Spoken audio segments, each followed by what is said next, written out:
Welcome back to the Docker command line options section of the Getting Started with Docker course. In this lesson, we'll be looking at volumes on the command line. So let's go to our command line and just look at volumes. So Docker volume, you hit enter and you get these are the options for Docker volume. And then what we're going to start with is ls, just a list of volumes we have available to us. So Docker volume space ls. And it says we have two volumes, and here's the two volumes. They're both local. That's the driver that connects the volume. And just leave it at local. Don't go too far afield with that, even though you can. So those are the two volumes. And what this represents are two volumes on our machine that we have not specified at the run command, but instead we've built them in images with a Docker file. So these are two volumes that the Docker files have specified we need. And so the volume name is, of course, these IDs. So I have two on my machine right now. Why is this important?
For this particular folder and look at what's inside it.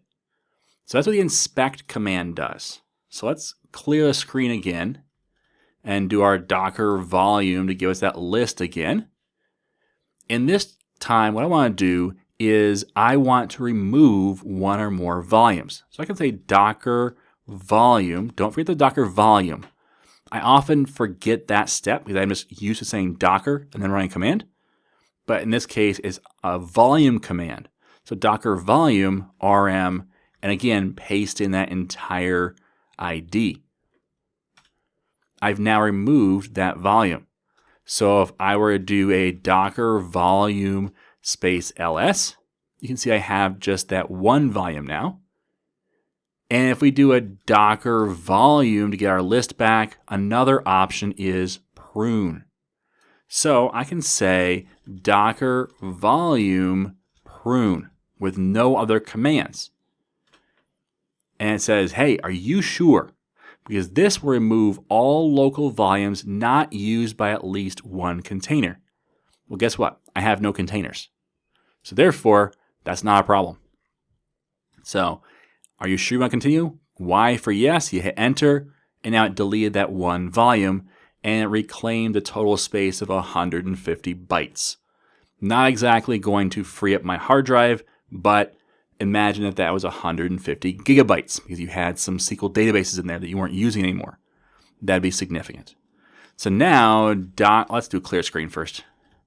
Docker volume space ls gives us no volumes anymore. So the main time that I'd recommend you using this is if you want to do some maintenance on your machine to clean up some unused volumes. That Docker volume prune command allows you to clean up those volumes without having to know, okay, this volume's in use, this one's not, because the prune says if it's in use, don't clean it. Otherwise, get rid of it. Now, just be careful. This is definitely a command that I would run more easily in development, and I'd be more cautious about running it in a production environment, because maybe you don't have any containers currently using that volume, but maybe that was a log volume that you need to keep for some reason. You don't want to delete it just because it's no longer being used. So be careful of that. But again, in production environments, you have more restrictions and you have to think through more carefully about how you use things. In a dev environment, the most important thing is making sure that your machine doesn't get overburdened with all these volumes you don't need. So a quick tip for when you're using Docker is to do a Docker volume and let's look. I'm drawing a blank. Docker volume, and it is the prune command. So Docker volume prune. So that removes all your unused local volumes. And that's a good thing. So that's a quick tip. Just Docker volume prune, and it will take care of all those unused volumes for you, freeing up hopefully a little bit of space for you if you need it. Now, next up, we're going to look at some information about Docker itself. So definitely tune back in for that once you're done practicing this lesson.